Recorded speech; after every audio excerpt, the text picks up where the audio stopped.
The air in St. Martin's Parish Hall was thick with the mingled scents of furniture polish, scones, and anticipation. Long trestle tables, draped in crisp white cloths, bore the eclectic donations of the villagers' vintage brooches, silver, teaspoons, a slightly chipped porcelain dog hand at the far end of the hall. A polished walnut writing desk gleamed beneath the warm lamplight. It was the annual spring charity auction, the sort of event that made the very fabric of village life seem sturdier. Proceeds would go toward repairing the old vicarage roof, and the villagers had turned out in full force, all polished shoes and Sunday smiles, excited to bid on one another's cast-offs. Seated near the front in her usual sky-blue cardigan, Miss Jane Marple regarded the proceedings with polite interest. Her knitting rested in her lap, a neat row of soft gray stitches forming beneath her fingers. Height, however, flitted constantly from item to guest, from whisper to sidelong glance. She was, as always, watching. The auctioneer, Colonel Pembroke, had taken up the gavel with all the solemnity of a man leading troops into battle. Lot 23, he bellowed. Silver photograph frame, Edwardian, with original glass. Bidding began immediately. From the third row, Mrs. Lydia Hartnell, a widow with a fondness for sentimental antiques, raised her hand. Across the aisle, Mr. Arthur Fell, the grocer, countered with a shilling more. A ripple of laughter passed through the crowd. 20 shillings to Mr. Fell, called the colonel. Do I hear 21? The bidding climbed higher as the sun dipped lower outside the windows. The atmosphere was jovial, full of friendly competition and harmless rivalries, till they reached lot 30-2.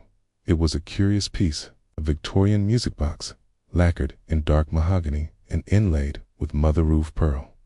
The tune it played, though few had dared wind, it was said to be a lullaby written by a forgotten composer.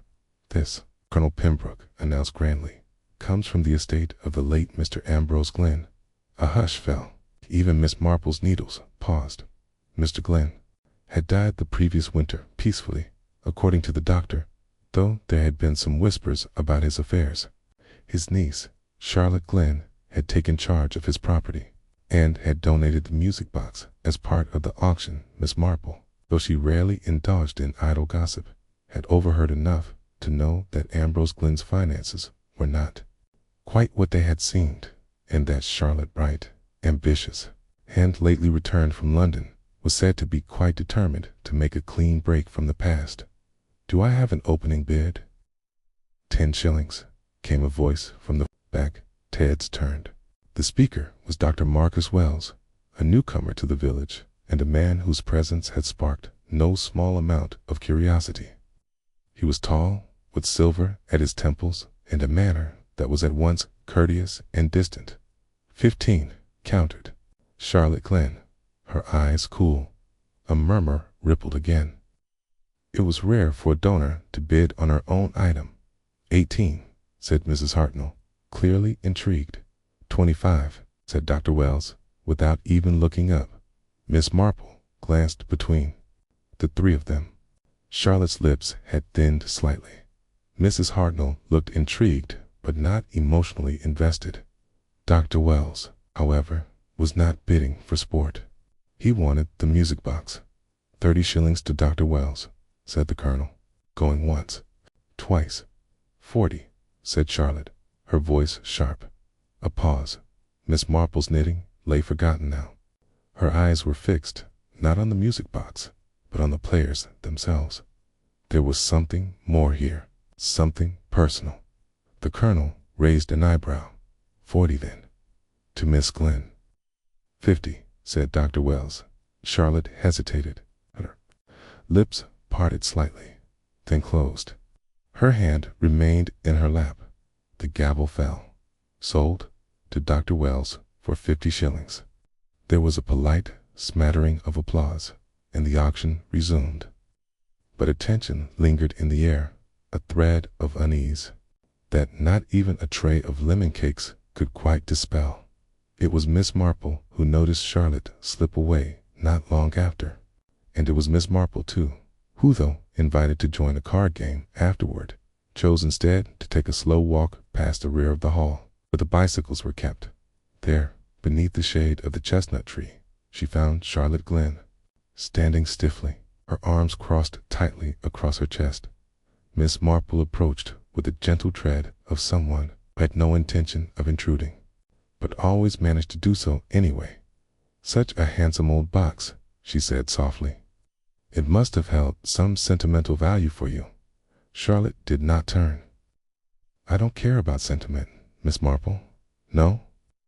Charlotte turned in, her face pale in the moonlight. "That man Dr. Wells, he had no right to bid on it. No right at all. Why ever not?" Charlotte opened her mouth, then closed it. "Doesn't matter." But her fingers, clenched at her sides, were trembling.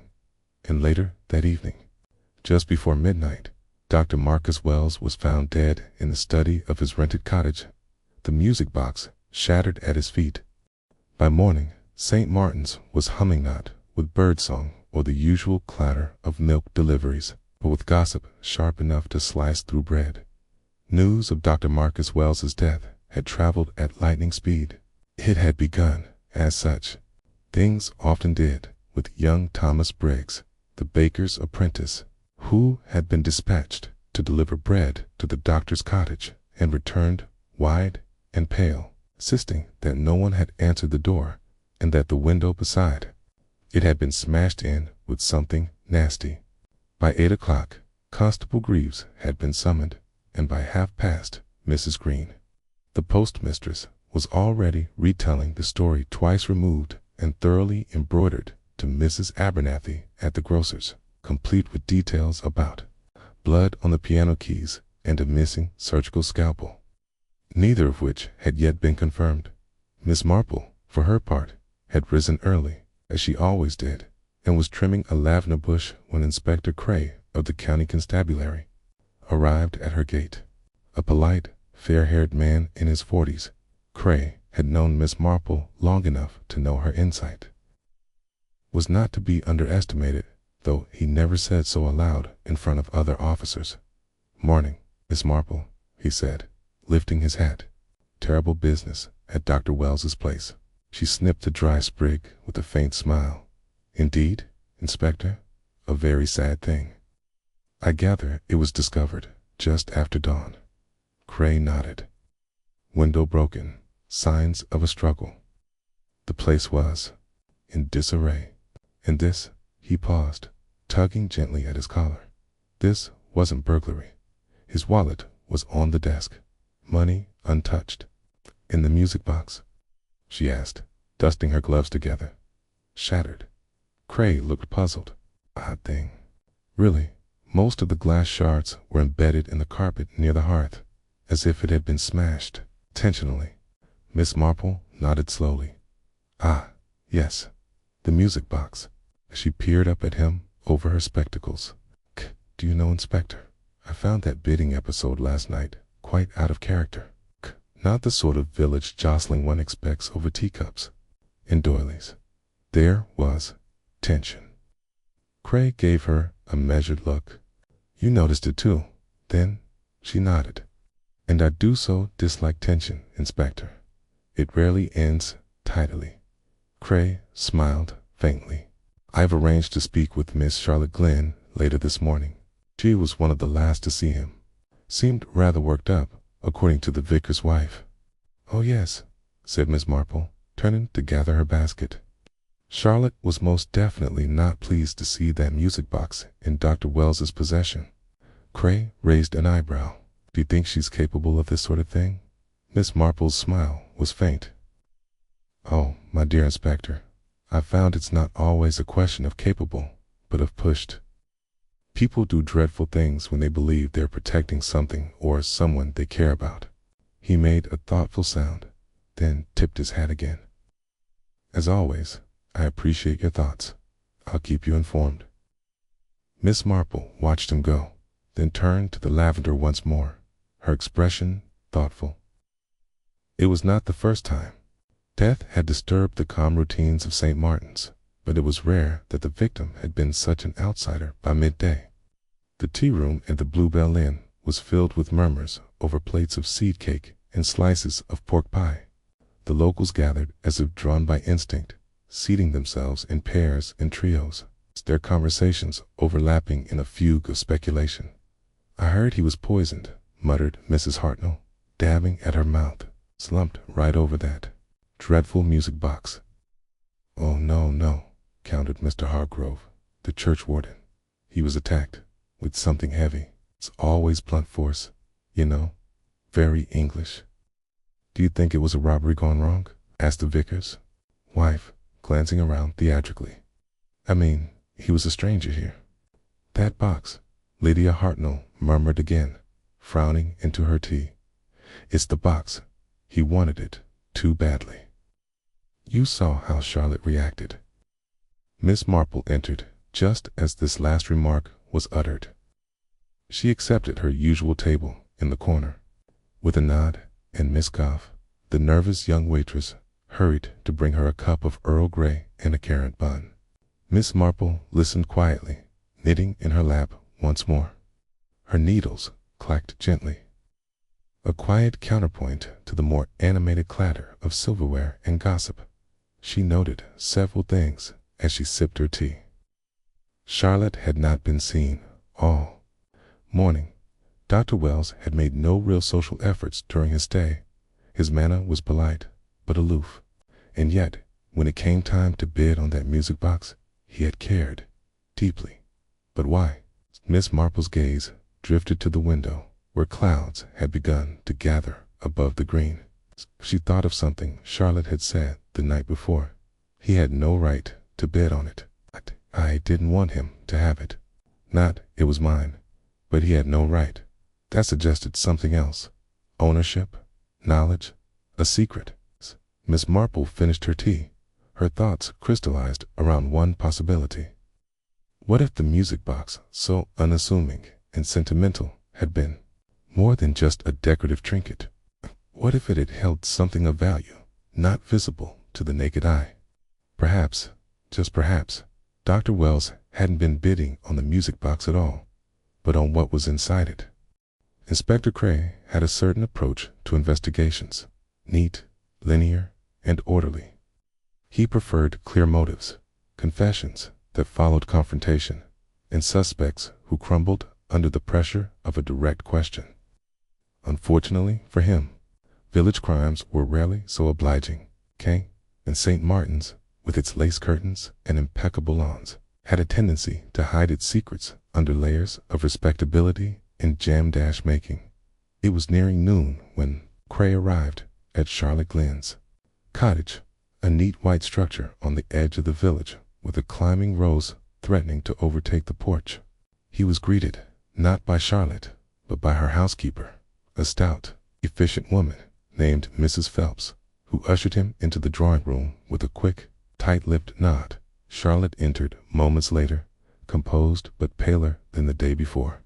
She wore a charcoal gray blouse and skirt, and her hair was pinned with the precision of someone desperately trying to keep control. "Inspector," Rhys said, "I imagine you've come about Dr. Wells." Cray offered a brief nod. "I'm sorry to bring more unpleasantness, Miss Glenn, but yes, I understand you knew him." Charlotte moved to the window, her back straight. "Not well. He arrived in the village just a few months ago. I think he rented the old Rohan cottage. Yet you both bid rather fiercely on that music box last night." A pause. Charlotte's hand tightened on the windowsill. "It belonged to my uncle." "Yes, I was told that," Cray said, studying her. "But it seemed to mean more than simple sentiment." Charlotte turned to face him. "I didn't want him to have it." "Why not?" "Because he didn't deserve it." Cray raised a brow. "Miss Glenn, I must be blunt. Were you and Dr. Wells, how shall I say, previously acquainted before he came to St. Martin's?" Charlotte's lips pressed into a line. She looked away again. "Yes." Cray leaned forward slightly. "I see. And what was the nature of that acquaintance?" Charlotte's voice dropped. was once engaged to my sister. There was a long silence. Cray sat back. Your sister? She died 2 years ago, in Bath. Charlotte spoke without emotion now, as though reciting facts from a ledger. After the engagement ended, he broke her heart, left her quite. Suddenly, there was a scandal. Letters. He denied everything. Cray blinked. He never told anyone he'd moved to the village. I didn't think it would matter, she said quietly.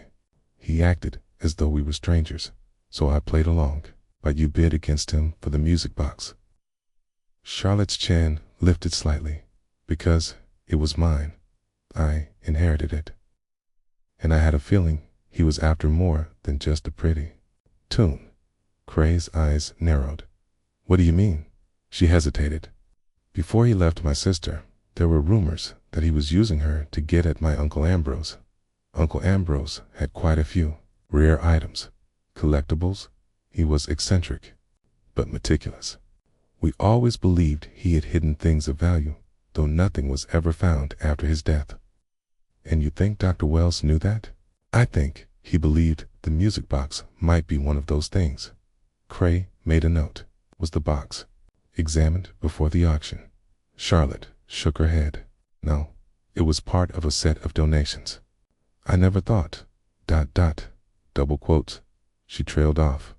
I should have checked. Cray studied her in silence. Where were you after the auction ended? Charlotte's voice was flat. Here, I came straight home. Can anyone confirm that? She blinked. Mrs. Phelps went to bed early. I suppose not. Cray closed his notebook. Thank you, Miss Glenn. That will be all for now. As he left, Charlotte returned to the window, her eyes unfocused. She hadn't lied. Not really, but there was more to her story. And Cray could feel it pressing at the edges. Meanwhile, across the village green, Miss Marple sat quietly in the reading nook of Mrs. Bantry's sunroom, her knitting in hand and her attention only half on the click of the needles. Everyone saying it was Charlotte, Mrs. Bantry said dramatically. You know how people talk. They always want it to be someone they know, or someone they don't like. Miss Marple nodded absently. Yes, dear. And if we were to go by village whispers, I dare say half the parish would be locked away before tea time. Mrs. Bantry sipped her sherry. But you don't think she did it? Miss Marple's eyes glinted. No, I don't. Charlotte Glenn has a temper, certainly. But I don't think she's the sort who smashes music boxes in the dead of night. She would have confronted him, not crept about in shadows. Mrs. Bantry leaned forward. Then who? Miss Marple gave a mild shrug. Well, that depends. You. See, I've always believed that when a person kills, there's more than just anger involved. There's something they feel they must protect, a reputation, a secret, a possession, or perhaps something they feared being exposed. Mrs. Bantry blinked. So it wasn't about the box. Oh no, Miss Marple said gently. It was about what the box represented. At that very moment, across the village, Constable Greaves was returning from Dr. Wells's cottage with a small parcel wrapped in brown paper. Inside were the broken remains of the music box. The delicate gears bent and twisted. The lacquered would split clean in two, and nestled between the fragments, barely visible, was a thin slip of yellowed parchment, tucked between the false bottom. In the velvet lining, something written in Ambrose Glenn's own hand, a list of names. Inspector Cray stood in the dim back room of the station, the parcel laid open on the worn desk in front of him. The remains of the music box had been carefully laid out, each splinter and cog examined, catalogued, and set aside with the reverence of a fragile clue. But it was the slip of parchment, creased, brittle, and nearly translucent, that commanded his full attention. 5 names, written in a tight, spidery hand. Francis Delaney, George Partridge, Eleanor Vale, M. Wells, C. Glenn. The last 2 names required no speculation.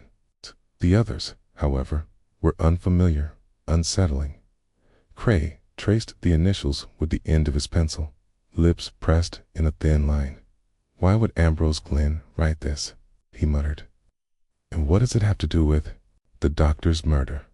Before he could follow the thought further, the door creaked open and Constable Greaves entered, clutching a file folder and looking mildly winded. "I've been going through the old village archives, sir. Found something that might be related." Cray turned. "Let's see." Greaves laid the folder down and opened it. Inside were photocopies of parish records, dated some 20 years earlier. There was a land dispute, the constable explained. Small matter, mostly forgotten some property Ambrose Glenn inherited from his uncle. A small cottage on the outskirts of the woods, just past the East Hollow. Turned out 5 people had claimed to it, or believed they did. Glenn settled it quietly, out of court. But the names, Greaves pointed to the document. Cray's eyes moved down the list. Francis Delaney, George Partridge, Eleanor Vale, the same 3 names. "And Wells?" he asked. Greaves scratched the back of his neck. "Didn't show up in the case file, but I did find something odd. Marcus Wells once practiced in Bath, resigned his position at the hospital there under a bit of a cloud. No charges, but whispers. Something about misappropriation of estate property after a patient died." Cray's jaw tightened. "And see, Glenn Charlotte ties her to this mess, too." "She would have been just a teenager at the time," Greaves offered. "Probably not involved." Cray stared at the names again. "Unless she knew something back then. Something she's kept hidden." He leaned back in his chair, frowning. The music box, the list, the pastel tangled like brambles around this death. He needed to find out what had happened 20 years ago, and fast. Meanwhile, at the corner table of the Blue Bill Inn, Miss Marple poured a second cup of tea with her usual quiet grace. Opposite her sat Reverend Thomas Lindley, a kind-faced man whose primary vices were excessive sugar in his tea and an unfortunate tendency to talk too much when nervous. "I've been thinking," he said, tapping his teaspoon against the side of his cup, "about Dr. Wells. You know, he came to one of our men's fellowship evenings last month. Didn't say much, of course, but, well, he asked rather pointed questions." "Oh," Miss Marple raised an eyebrow. "About what, precisely?" "History," the Reverend said. "Nothing dramatic, really. Something about old land deeds and records. Curious chap. I told him everything I knew, which isn't much, I'm afraid. Most of those records are long lost or misfiled." Miss Marple's knitting needles had stilled again. "Did he mention the name Ambrose Glenn?" "Oh yes," the vicar replied. "Said he was doing research on the family." "Odd. Really, he said it was for a book, but I didn't quite believe him." "No," Miss Marple murmured. "I imagine it wasn't a book at all." Her thoughts turned again to the auction, to the intensity in Wells's gaze, the suppressed fury in Charlotte's, and to the curious thing about the pellist, something unspoken yet bubbling beneath the surface. Names written down by a dying man, perhaps a final ledger of guilt. But guilt from what? That evening, the village green was hushed under a low sky, the clouds hanging heavy with the promise of rain. Inside Charlotte Glenn's cottage, a fire crackled weakly in the hearth as she stood at her writing desk, hands resting on the edge, her posture rigid. She stared down at an old photograph, the edges worn, the image slightly faded. 5 figures stood in front of a stone building, young, laughing, unaware of what lay ahead. Ambrose Glenn stood at the back, his expression serious even then. And beside him, Francis, George, Eleanor, Marcus, and just barely visible in the corner Charlotte herself, a mere slip of a girl. She hadn't thought of that day in years, not since the fire, not since the lies began. A knock at the door broke the silence. Charlotte stiffened, hastily tucking the photo into a drawer before answering it. It was Miss Marple. "I hope I'm not intruding," she said sweetly. "Only I've been thinking about Ambrose's music box." I wondered if we might talk a little more. Charlotte hesitated, then stepped aside to let her in. I don't know how much help I can be. Oh, I think you know more than most, Miss Marple replied, her tone gentle but firm. And I think it's been weighing on you. Quite heavily, in fact. Charlotte said nothing. Miss Marple settled into a chair by the fire and took out her knitting. You see, I've always found that secrets hold secrets, especially have a way of coming up like weeds in the spring. And no matter how carefully they're buried, something always grows from them. Charlotte turned away. You have no idea what you're talking about? Perhaps, Miss Marple said softly. Or perhaps I know enough to see that whatever happened between your uncle and those other names, Francis, George, Eleanor, was never properly resolved. And now one of them is dead. Charlotte's knuckles whitened against the windowsill. I tried to forget. Yes, Miss Marple said gently, but someone else didn't. Outside, thunder rumbled faintly in the distance.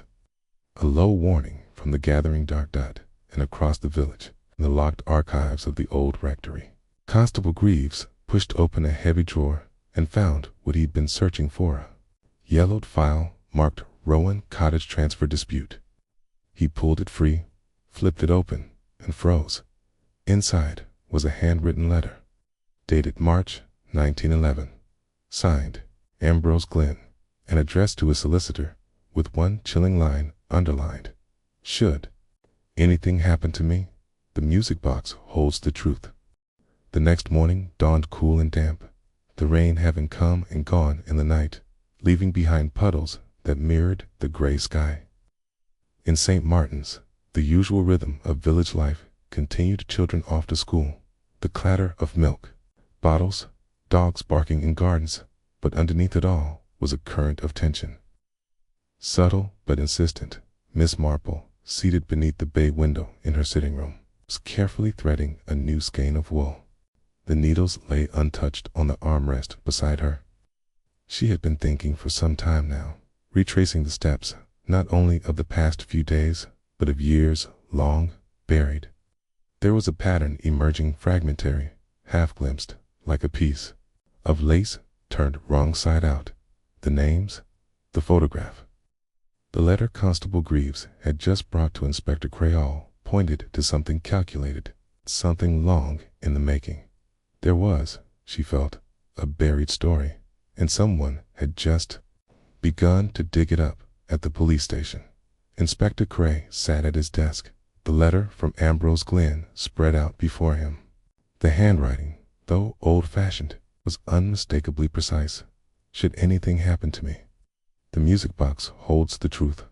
The words were plain, yet heavy with implication. Cray tapped his pencil on the edge of the desk, frowning. This wasn't a mere collector's note or the whimsical musings of an eccentric man. It was deliberate. Greaves, he said suddenly. The constable looked up from across the room. I want you to track down those other 3 names from the list: Delaney, Kate Partridge, and Vale. Find out if they're still living or if they've had any family nearby. I want addresses, known associates, anything you can get. Greaves nodded. Right away, sir. Cray glanced again at the list. It's the edges of the parchment curling slightly with H.M. Wells, C. Glenn, that these two had ended up in St. Martin's after so many years could not be chance. Something had drawn them back, and now Wells was dead. Cray leaned back, letting the pieces rattle in his head. Why come back now? What was hidden in that past that someone would kill to protect? Later that afternoon, Miss Marple found herself at the churchyard, ostensibly to check on the flowering bulbs she and the vicar's wife had planted weeks earlier. But her path curved quite naturally, she would say, toward the old section near the west wall, where moss clung to the names of the dead and time had softened the edges of grief. There she found the grave of Eleanor Vale. The stone was modest. Eleanor M. Vale, 1890 to 1923. Faithful daughter and devoted sister, Miss Marple stood quietly for a moment. Her eyes narrowed. Eleanor was the only woman among the 5 names. dead for over 2 decades. And yet her name had remained on Ambrose's list, written with the same urgency as the others. Why include the dead? Unless... She turned slowly, her eyes sweeping across the other headstones, thinking. 5 names. 1 already long dead. 1 newly sewed at left 3. And 2 of them, she suspected, had not been idle these past weeks. In the early twilight, Spectre Cray stepped through the narrow hallway of Rohan Cottage once more. The constable had arranged for the door to be resecured, but Cray had requested another search. Something about the place gnawed at him. The room where Dr. Wells had died was still and cold, the fire long extinguished. The smashed music box was gone, but the silence it had left remained. Cray crossed to the writing desk, the one place not in disarray.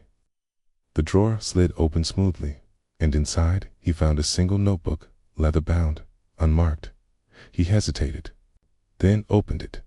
The first few pages were blank, but halfway through he found careful notes, descriptions of local properties, names, land transfers, old debts, and, in Wells's meticulous script, Ambrose Glenn hid the truth. Not gold, not jewels, something older, a record.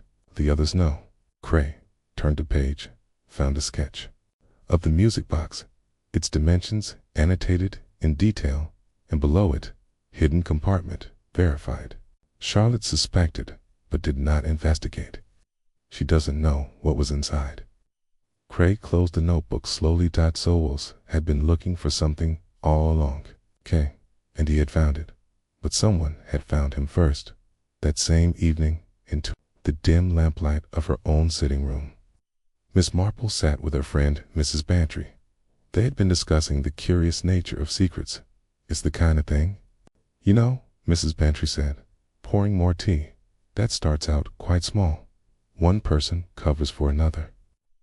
Someone writes a letter and never sends it. Mistake, a lie, and then years later, it all comes bubbling back. Quite right, Miss Marple murmured, her expression distant. She picked up her knitting, but the needle stayed still. There's something quite ancient about this one, she said at last. Not just the usual village bitterness or a love gone wrong. No, this feels older, a debt that was never paid. Mrs. Bantry blinked. Debt. Miss Marple gave a faint smile. Oh, not necessarily of money. There are debts of silence, of loyalty, and sometimes debts of guilt. Outside, the wind stirred in the hedges. Somewhere far off, a church bell chimed the hour. Miss Marple folded her hands neatly over the wool in her lap. Someone came back to settle something, we said quietly, and someone else was determined they wouldn't. That night, in a modest brick house 2 villages over, a man named George Partridge stood in his workshop, staring at the photograph in his hand. 5 friends, 1 dead by time, 1 dead by murder. He folded the photo with shaking fingers and slipped it into a drawer, locking it with a soft click. Then he turned out the light. Morning mist clung to the hedgerows as St. Martin's slowly roused to another day. The dew lay thick on the village green, and the first faint warmth of spring sunlight glinted off the windows of the Bluebell Inn. But for all its usual charm, there was a hush in the air, kind of collective holding of breath. News of Dr. Wells's death had passed beyond curiosity now. The villagers no longer whispered out of excitement, but from unease. The post office. Mrs. Green barely noticed the arrival of her early letters, and Mr. Hargrove forgot to wind the church clock. Something had shifted. A past, long buried, was stirring again. Miss Marple, wrapped in a soft gray shawl, took her morning constitutional along the path leading from the church to the East Hollow Woods.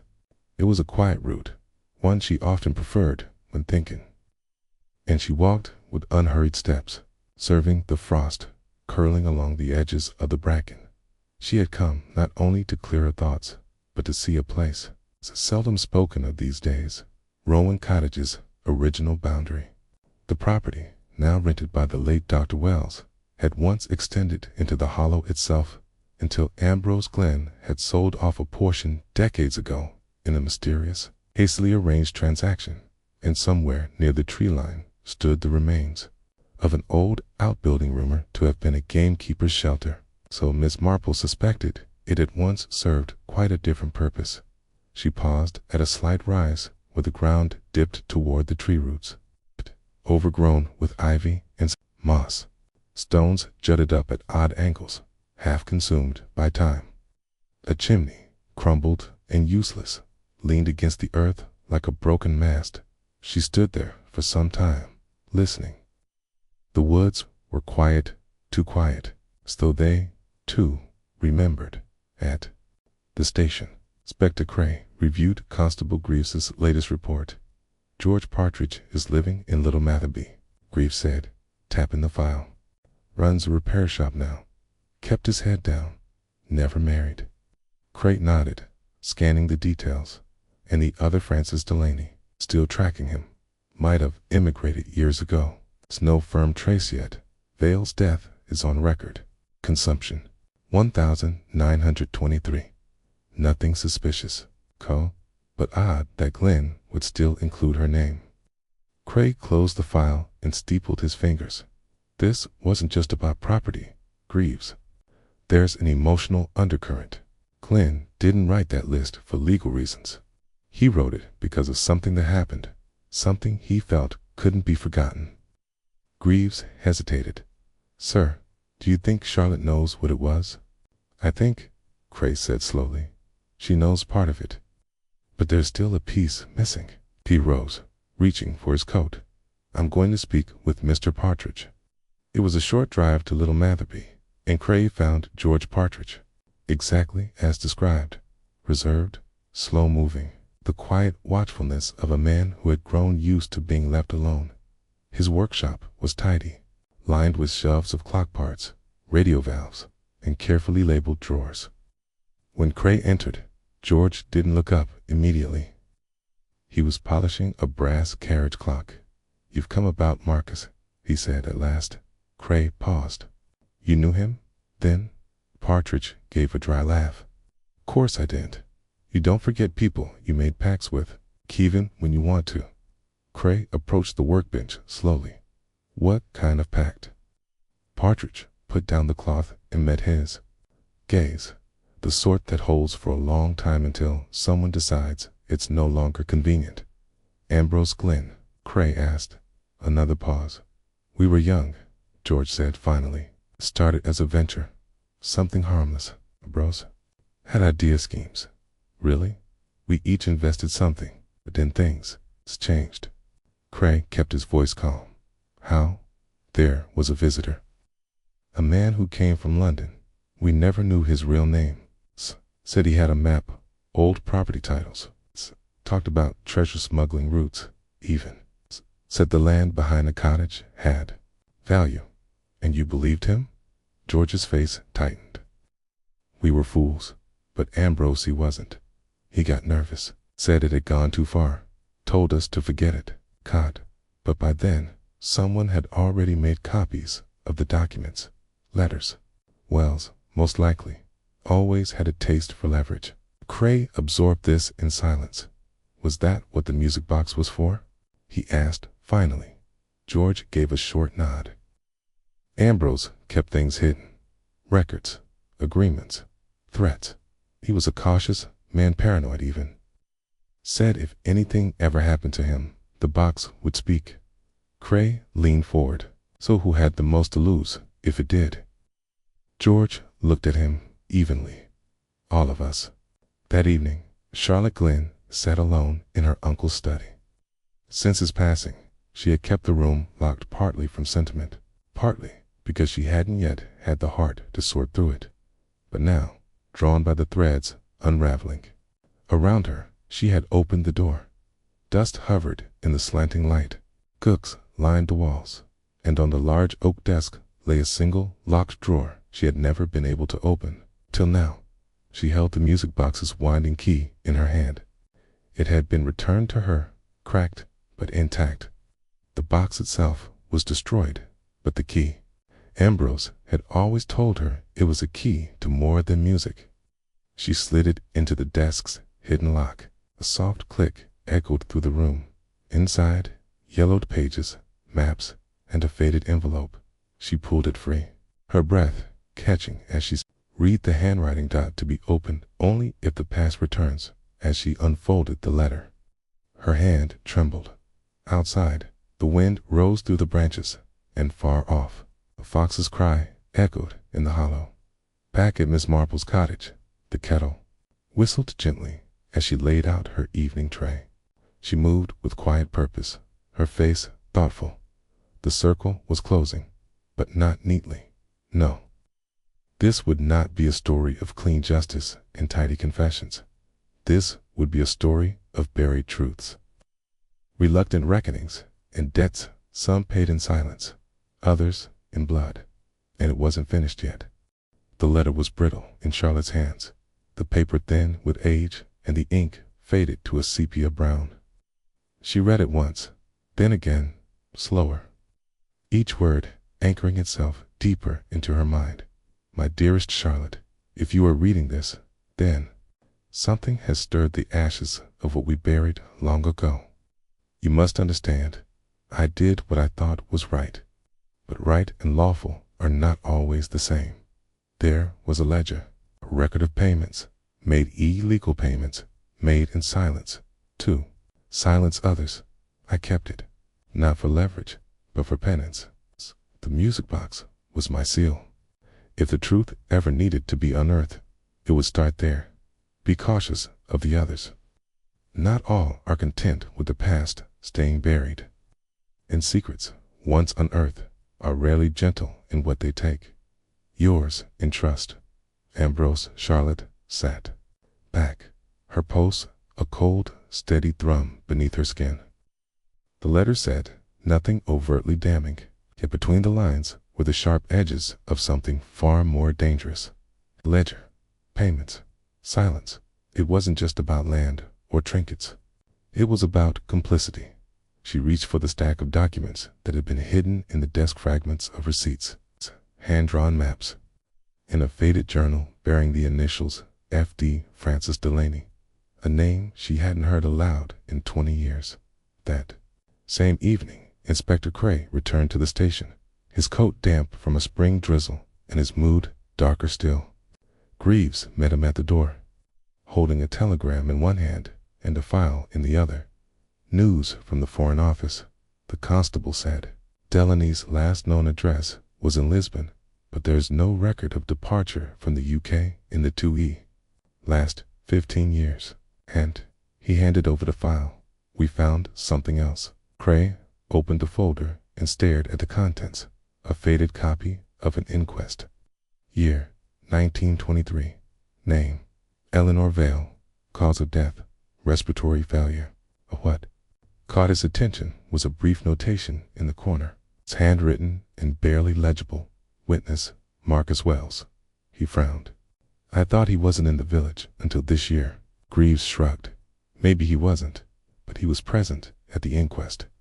There's no record explaining why. Cray's brow furrowed. What happened to Eleanor Vale? Officially, died after a prolonged illness. But there were whispers in the parish record. Talk of something found on her property documents, possibly something connected to Glenn.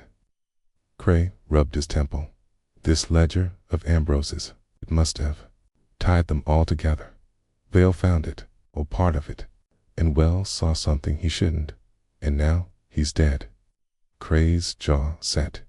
Yes, which means someone else is still watching.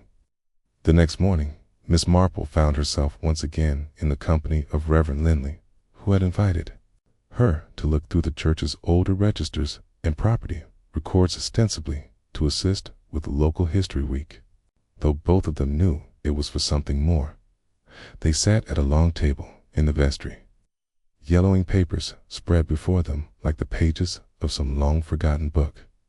There's something strange about this entry here, Linley said, pointing to a record dated 1901.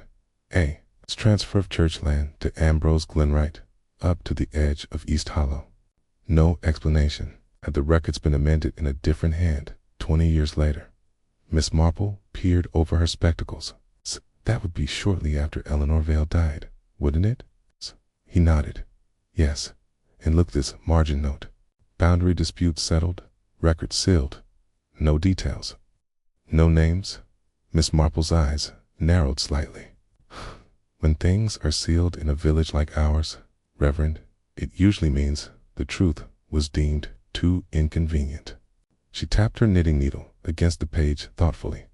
There was something buried at East Hollow. Not just a metaphor, something real. I think Ambrose knew it, and someone else found out. Meanwhile, Charlotte stood before the hearth. In her drawing room, the documents spread across the carpet in neat rows. The faded journal of Francis Delaney revealed little at first cryptic notes. Accounts of late-night meetings, mentions of an unnamed benefactor. But one entry stood out. W. is growing restless. He wants proof, lest or else he threatens. Exposure. Partridge says it's bluster. I'm not so sure. The page was dated just months before Ambrose Glenn had abruptly cut ties with the others. Charlotte's stomach turned. Wells had been holding leverage for decades. Hey, and then, like a crow returning to the scene of an old feast, he had come back to claim what he believed was owed, but someone had stopped him. And now, Charlotte understood why. There was more than shame. In those names, there was guilt. That afternoon, Inspector Cray returned to Miss Marple's cottage, his coat buttoned high and his face drawn. You were right, he said, without preamble. It wasn't about money, or even revenge. It was about a secret held between 5 people and the slow collapse of trust. Miss Marple motioned for him to sit. Did Charlotte know? She knows now, he said, and she's frightened. Not for herself, I think, but for what happens next. Miss Marple poured tea with her usual grace. It's an old story, Inspector. A pact made, a silence kept, and then broken. And once broken, someone always feels they must act before the others do. Cray exhaled. So, who did it? Miss Marple's eyes were calm. You'll have your answer soon enough. But first ask yourself this: who had nothing to gain by killing Dr. Wells, and everything to lose if the truth came out? Cray sat back, the weight of it settling on his shoulders. Outside, the sky was darkening once more, the clouds thick with spring rain, and somewhere beyond the village, in a quiet cottage behind shuttered windows, a second body waited to be found. It was Mrs. Bantry who first noticed the absence. Not a person, at first, but a presence. George Partridge's workshop, usually opened by 8, with the whir of radios and the ticking of clocks spilling faintly into the lane, remained shuttered. By noon, the blinds were still drawn. No whiff of soldering smoke curled from the chimney. No sign of life at all. Odd, she told Miss Marple over tea that afternoon. He's never missed a day, not in years. My husband once broke a carriage clock in the middle of Advent, and George fixed it before the mince pies were cold. Quite dependable. Miss Marple, ever careful with her expressions, gave only a faint nod, though her hands stilled over her knitting. She had been expecting something, though not this. Not yet. She rose with the quietness of someone who knew they would be walking toward unpleasant truth. The police broke in just after 4.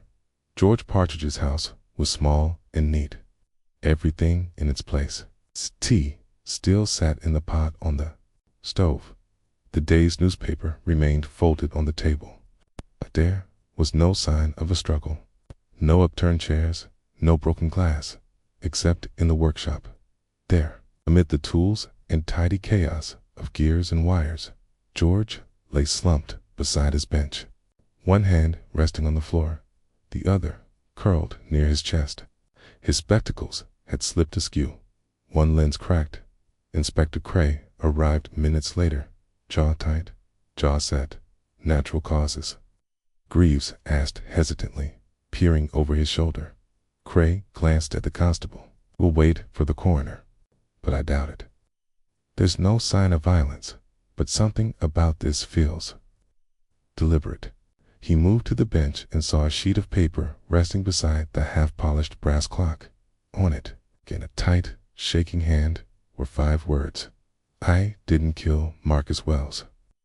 Back in her parlor, Miss Marple sipped her tea in silence. She had not gone to the scene. Her presence was not required, nor requested, but the news had already reached her. By the time the kettle boiled, Mrs. Bantry had rushed back from the grocer, breathless and wide-eyed, and relayed it in a flurry of words. Miss Marple had simply nodded. She had been expecting a second silence. Not all deaths announced themselves in shouts. Some arrive in whispers, disguised as regret. She sat very still, watching the fading daylight catch on the rosebud china. Her thoughts turned not to George Partridge, but to the one name that remained: Francis Delaney, the only member of the old group still unaccounted for. No, not unaccounted for, she thought. Merely hidden. Inspector Cray read the note 3 times, then set it gently into an evidence sleeve. The room had the air of something receding, like an echo folding into itself. There was no energy of crime here, no heat of sudden anger or panic, just exhaustion. He turned to Greaves. "What do we have on Partridge's last movements?" "Not much," the constable replied. "He closed up the workshop early yesterday. No visitors recorded. One neighbor thinks she saw him walking in the direction of the woods after dark." Cray frowned. "East Hollow." Greaves nodded. Cray looked at the workbench once more, then walked to the narrow drawer beneath it. Inside, among polishing cloths and oil canisters, was a small, cloth-wrapped bundle. Cray unwrapped it slowly. Inside was a journal. Not Partridge's, but Ambrose Glenn's. The final entry was dated the week before his death. Wells sent another letter, claims to know everything. "I don't doubt him, he always did see too much. I've hidden what I could. The box will protect the rest. If they come for it, they'll come for me. Charlotte must never see the ledger. It's not guilt. She'd carry its shame." Cray closed the journal slowly. This wasn't just the aftermath of a pact gone wrong. It was the unraveling of a circle once bound by secrecy, now collapsing under the weight of memory. That evening, Miss Marple received a visit. Charlotte Glenn stood at her door, pale and drawn, the envelope still clutched in one hand. "I didn't know where else to go," she said. Miss Marple stepped aside with a gentle nod. "Come in, dear. The kettle's still warm." They sat in the parlor, lamplight softening the edges of the dusk. Charlotte unfolded the letter again, laying it between them like an offering. "I read it 3 times. I still don't understand what he meant. Ambrose always seemed so careful." "It was," Miss Marple said softly. "But care, my dear, does not prevent consequence." Charlotte's eyes glistened. "You think George killed Dr. Wells?" Miss Marple shook her head. "No, I think George was trying to stop something, or perhaps trying to atone for it." She tapped at the letter. "Your uncle hid more than a ledger. He hid the truth about what happened at East Hollow. But can the others? They each chose silence in their own way. But Marcus Wells came back not just for what he believed was his, but to expose what they had all agreed to forget." Charlotte's breath caught. "So George was afraid," Miss Marple finished. "What would happen if that truth reached light?" There was a long pause. "I keep thinking," Charlotte whispered, "maybe if I hadn't donated the box." "No," Miss Marple said gently. "That only hastened what was already stirring. It's things, Miss Glenn. They find their way to the surface, eventually."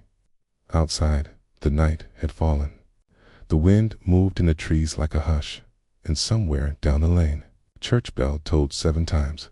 A second silence had fallen over St. Martin's, but Miss Marple knew there was still one voice unaccounted for. one name remaining, Frances Delaney. And if she was right, he was already closer than they realized. The storm that had threatened all afternoon finally arrived in the dark hours before dawn. Rain lashed against the cottage roofs of St. Martin's, and the wind keened through chimney pots with an eerie, keening wail. It was the sort of weather that sent even the nosiest villagers indoors and left the roads slick and empty. But at the edge of the village, a single lantern bobbed through the downpour, winding along the overgrown path toward the ruins at East Hollow Dot. Miss Marple sat upright in her chair, the letter from Ambrose Glenn still open on the table beside her. She had not gone to bed. Sleep, she had long ago decided, was of little use when one felt the wind of truth about to shift. The moment had arrived. It was Inspector Cray who brought the news the next morning. Frances Delaney's been found. He stood at Miss Marple's threshold, coat dripping, face grim. Behind him, the village was cloaked in a strange stillness, as if the rain had washed the last color from its stones. "I'd assumed he was abroad," he said, "but he wasn't. He's been here, living under the name Frederick Dean, rented a converted barn just north of Gorse Lane, moved in 6 weeks ago." Miss Marple's eyes were clear. "And let me guess, he kept to himself, paid in cash, no close neighbors." Craig gave a tight nod. "Exactly. I spoke to him. He claims he came back because of a letter. Said he received it anonymously." Miss Marple murmured, like a bell tolling. Cray stepped inside, lowering his voice. "He didn't deny knowing Wells or Partridge, but he insists he had no contact with either since returning. Said he only watched. Said he was waiting for something to happen. And it did." Cray exhaled slowly. "He won't admit to anything, but I get the sense he knows far more than he'll say. And he had something with him. Something Wells wanted." Miss Marple tilted her head. "The ledger, possibly," Cray said. "But it wasn't with him when we searched the cottage." She rose, smoothing her skirt. "Then I suspect he's hidden it. Somewhere meaningful. Something symbolic. These men, they dealt in symbols." Cray glanced at her. "Do you believe he's our killer?" "No," she said, quite calmly. "I believe he's our last witness." Delaney, tall, spare, and ghost-like after years of absence, sat alone in the interview room at the station, his hands folded neatly on the table. He bore the strange, hollow dignity of a man who had spent too long looking backward. Cray entered with deliberate quiet. "You returned because of the music box," he said. Delaney nodded slowly. "It was always going to be the music box." "Why?" Cray asked. Delaney's voice was hoarse. "Because that's where Ambrose said the truth would begin." "Not end. Begin." Cray said. "Then tell me, what happened 20 years ago?" Delaney looked at his hands. "There was a parcel of land," he said. "East Hollow. Ambrose found something there. A hoard, perhaps. Not gold documents, deeds, coins, something valuable. But instead of reporting it, we kept it quiet, split it between us." Wells said he'd handled the paperwork. He was clever. Too clever. He swallowed. "Then Eleanor found out. She wasn't part of the plan. She wanted us to return everything. She threatened to speak to the papers. And she died." Delaney nodded once. "Officially, it was illness, but she was left alone, too long, without care. Okay, she didn't die by poison or by hand, but we let her die. We let her die to keep a secret intact." Cray was silent for a long moment. "And Wells?" he asked. He wanted to expose it now. Thought enough time had passed that we should pay, okay? But not out of nobility, no. He wanted control. Again, Delaney's hands curled slightly. "So I watched him provoke Charlotte. I saw George grow frightened. I waited." Cray leaned forward. "And when Wells died, I knew someone had acted. And then George followed, and I was next.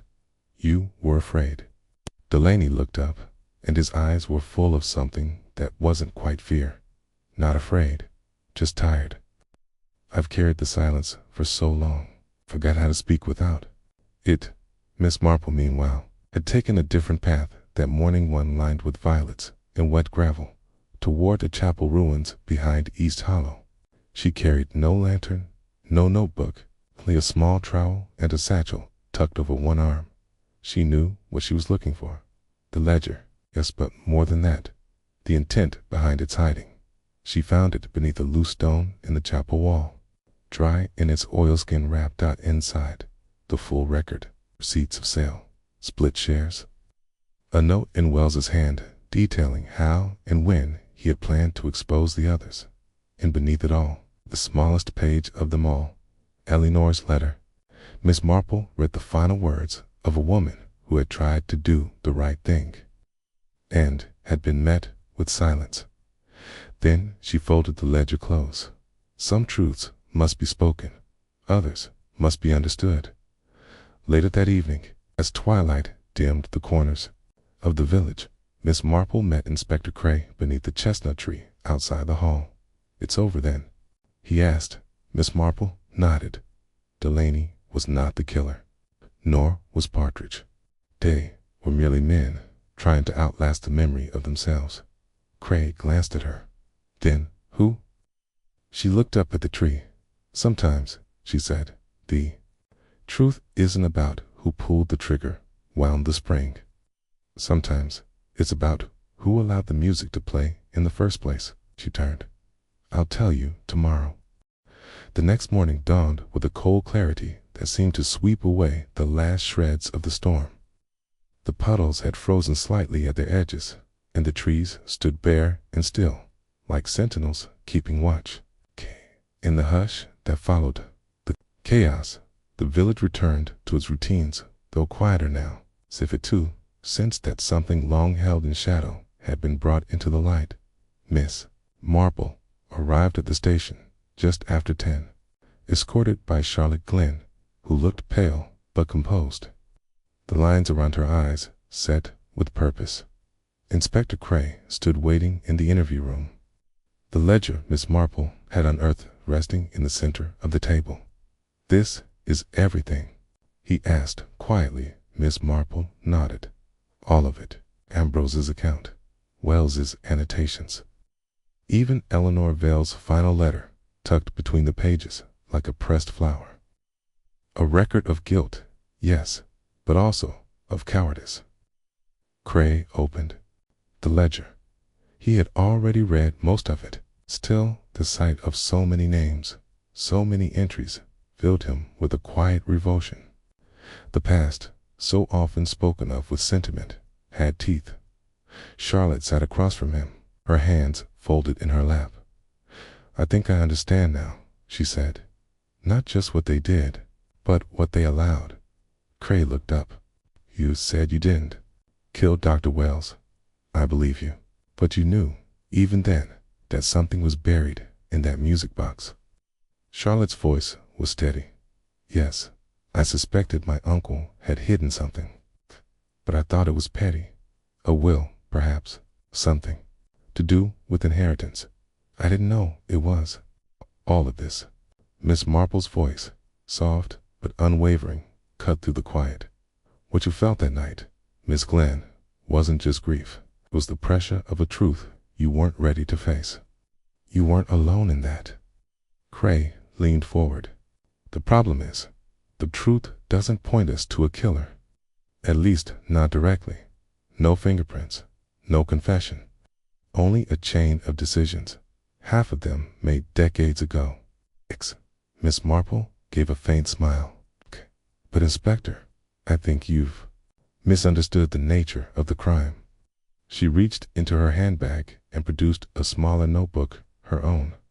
On the first page, in her neat hand, was a timeline: the arrival of Wells, the auction, Charlotte's reaction, George's panic, and, finally, Delaney's quiet return. What Marcus Wells threatened wasn't exposure. It was destabilization. He believed he could leverage their shame. He wanted to force a confrontation, but he underestimated how fragile the whole web had become. Cray frowned. Then who struck the final blow? Not a blow, she said. A decision. She turned to Charlotte. May I? Charlotte nodded, eyes cast downward. Miss Marple looked at Cray. Wells was poisoned. Not violently, not with something theatrical, with something slow arsenic, I should think. A few careful doses over several days, enough to disorient, to weaken. Cray's eyes narrowed. We didn't find arsenic at the cottage. No, Miss Marple agreed, because it wasn't given there. It was likely added to something habitual. Tea, perhaps, or a tonic. Charlotte's breath caught, barely audibly. Miss Marple didn't look at her. You see, Spectre, the one person no one questioned, was the one person who never left the story, who carried it every day, in her home, in her routines, in her tea. Now she turned to Mrs. Phelps, the housekeeper. Cray stared. The housekeeper. She served Ambrose Glenn for 30 years. She knew everything. Heard everything. The others were involved in hiding the truth, but she watched the consequences, watched Eleanor Vale decline, watched Ambrose drink himself quiet, and when Marcus Wells came back, she must have seen it in his eyes what he meant to do. Charlotte whispered she'd never liked him. She feared him, Miss Marple corrected, because she knew he would bring it all down. Perhaps, she even believed she was protecting you, Charlotte. Cray stood slowly. We'll bring her in. Miss Marple nodded. Gentle. She didn't kill out of rage. She killed because she thought no one else would act. That evening, as the sun set in long, gold fingers across the lane, Miss Marple sat with Charlotte beneath the chestnut tree, where the first crack in the story had formed. You've been very brave, she said. Charlotte looked out at the quiet street. It doesn't feel like bravery. It's just the end of pretending. Miss Marple reached for her knitting. Sometimes, dear, that's the bravest thing of all. They sat in companionable silence as the sky deepened into dusk. The air filled not with tension, but with something else, something like peace. But Miss Marple knew better than to call it closure. No village ever forgets its secrets. It only folds them away neatly, like old linens, until the next storm arrives. The days that followed settled over St. Martin's like a soft blanket. In the village, ever eager to return to gentler rhythms, began to resume its familiar rituals. The tea room reopened. Seed cake reappeared in its usual prominence, and the vicar's wife resumed planning the church fete. This time with a renewed sense of urgency, as if distraction could somehow sew up the rift left behind. But beneath the pleasantries, there remained a subtle tautness, as though the village itself was still listening for the last word in a conversation it hadn't meant to overhear. At the police station, Mrs. Phelps sat quietly across from Inspector Cray. Her hands were folded neatly in her lap, the very picture of composure. She had neither denied nor confirmed Miss Marple's theory, merely tilted her head and murmured, he was going to ruin everything. Some things are best left buried. Cray had not pressed her. He knew well enough the weight of silent wars, fought behind kitchen doors and drawn curtains. There would be no trial. The Crown Prosecution Service would never pursue a case built on inference and sentiment. Not when the woman in question was nearing 70. The victim, a man already steeped in blackmail and buried secrets, was hardly sympathetic. And, perhaps, Cray admitted to himself, justice didn't always come in courtrooms. Miss Marple spent the morning in her garden, trimming back the climbing rose along her trellis. She moved with the familiar ease of someone who had restored order, though not without cost. She had received a note from Inspector Cray that morning, short, respectful, and ending with the words, "Thank you. I hope the village can rest again. Rest, perhaps. Forget." Never. She snipped a final stem and turned to find Charlotte Glenn standing at her gate, a slim parcel tucked under her arm. "I thought you should have this," Charlotte said, stepping forward. Well, it's what's left of the music box." "What wasn't broken?" Miss Marple took the parcel gently. Inside was a curved section of the mother-of pearl lid, still gleaming faintly in the morning light. The melody bar bent, but intact rested beside it. Charlotte gave a small smile. "Seems fitting, doesn't it?" The tune never finished. Miss Marple returned to smile, eyes thoughtful. "Sometimes it's better that way. Some songs are meant to haunt, not to soothe." They stood for a moment, quietly acknowledging the space between them, what had been lost, what had been uncovered, and what could never be reclaimed. Then Charlotte added, almost as an afterthought, "Did you know? My uncle once said the music was composed for a child who never lived long enough to hear it." Miss Marple's eyes softened. "Yes, dear, I suspected. Grief takes many forms. So does atonement." Charlotte turned to go, and Miss Marple watched her walk down the lane, her posture straighter than it had been in weeks. Some burdens, when shared, no longer stooped the shoulders so deeply. That afternoon, Miss Marple joined Mrs. Pantry for tea beneath the arbor at the back of the Bluebell Inn. The wisteria had begun to bloom early, delicate violet clusters framing their view of the green dot. Mrs. Pantry leaned in conspiratorially. "I hear the postmistress thinks it was all over a love affair. Says Wells was in love with Eleanor Vale and Ambrose wouldn't allow it." Miss Marple sipped her tea.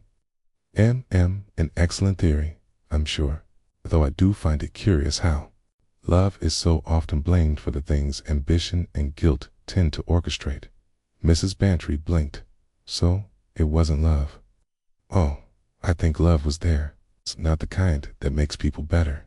More the sort that asks to be paid back with interest." Mrs. Pantry sat back with a sigh. "Well, I suppose we shall all pretend to move on now, until the next scandal breaks." Miss Marple's knitting needles resumed their steady click. "That's the way of things, my dear. Villages remember, even when the people forget." The two women fell into companionable silence, the sort that only comes after a storm when the air is still heavy.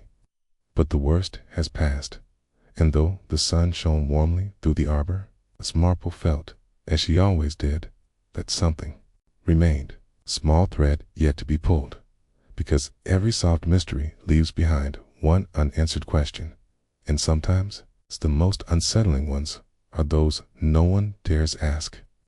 2 weeks had passed since the last ripple of Dr. Marcus Wells's death had faded into the gentle rhythms of village life. The auction was spoken of fondly again, if cautiously. Charlotte Glenn had resumed her visits to the vicar's garden committee, and Inspector Cray had returned to the steady cadence of more ordinary cases: stray dogs, missing bicycles, the occasional dispute over garden hedges. But Miss Marple, as was her habit, remained observant, not because she doubted the outcome. She rarely did once her mind was settled, but because there was a difference between solving a mystery and understanding it, and there was one small matter that had troubled her still. It arrived in the form of a letter, delivered quietly, left without a stamp or postmark, folded into a pale blue envelope, and slipped through her front door early one morning. "Dear Miss Marple, thank you for what you did. You saw more than most would, and understood more than I expected. But there is one part of the story you never said aloud and perhaps chose not to. I'm writing now not to confess, but to confirm, because I believe you already know. It was not Mrs. Phelps. She found the ledger. Yes, she knew what it meant and what it could destroy. But she did not poison Marcus Wells. I did. You once said people kill not just from anger, but from fear.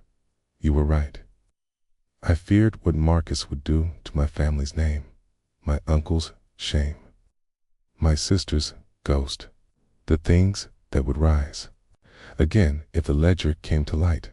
But more than that, I feared what would happen to me not the law, the silence, the loss, the truth that I had allowed everything to be built on lies and done nothing. When I put the arsenic in his tea, it felt terrible, but also final. I thought I was ending something. Now I know I only opened it. I will not run, nor will I confess. I will live with what I did. That, I think, is the greater punishment. Charlotte Miss Marple folded the letter once, neatly, and placed it in the top drawer of her writing desk. She was not surprised. She had suspected the truth. Since the night of the auction, the fury in Charlotte's voice had not been performative, had been personal. Not performative rage, but a silent dread that the past would rise up and unravel. Everything she had tried to protect, Mrs. Phelps had known, of course, and had protected Charlotte in the only way she could, by stepping into the shadow willingly. Miss Marple had let it be so. There are, after all, truths that solve the mystery, and others that solve the soul. Outside, a blackbird chirped from the ivy. Miss Marple rose, selected a clean teacup, and carried it out to the garden where the crocuses were just beginning to bloom. That afternoon, the churchyard, Inspector Cray met Miss Marple beneath the great elm by Eleanor Vale's grave. The air was quiet, full of green scent and birdsong, as though the land itself had exhaled. "Funny thing," Cray said, adjusting his collar. "It never ends exactly how you think it will." Miss Marple smiled gently. "No, real stories rarely do. They don't resolve so much as settle." He studied her for a moment. "If I asked you plainly, do you believe Mrs. Phelps did it?" Miss Marple met his eyes. "I believe she carried the burden of many people's sins, and in doing so, perhaps spared them from greater consequences." "That's not quite the same as yes or no, Caney," she agreed. "But sometimes, Inspector, certainty is less important than mercy." Cray nodded slowly, then turned his gaze toward the headstones and Charlotte. Miss Marple reached into her bag, withdrew a single crocus bulb wrapped in cloth, and crouched to plant it at the edge of Eleanor Vale's grave. "She has planted something new," she said quietly. "Let us hope it grows straight." As dusk fell across St. Martin's, the shadows grew long and golden. And the village, in its age-old way, closed its curtains against the coming dark. There were no more whispers, no more knocks at midnight, only the sound of evening birds and the low hush of wind through the trees at East Hollow and in the small cottage on Church Lane. Jane Marple added the final line to her notebook. "Truth is not always about justice. Sometimes it is about grace." She capped her pen, folded her hands, and listened to the quiet. There would be other mysteries, of course, but this one had ended, not with arrest, not with confession, but with understanding, and in the stillness that followed, she heard only the soft click of her knitting needles and the faint echo of a lullaby never quite finished.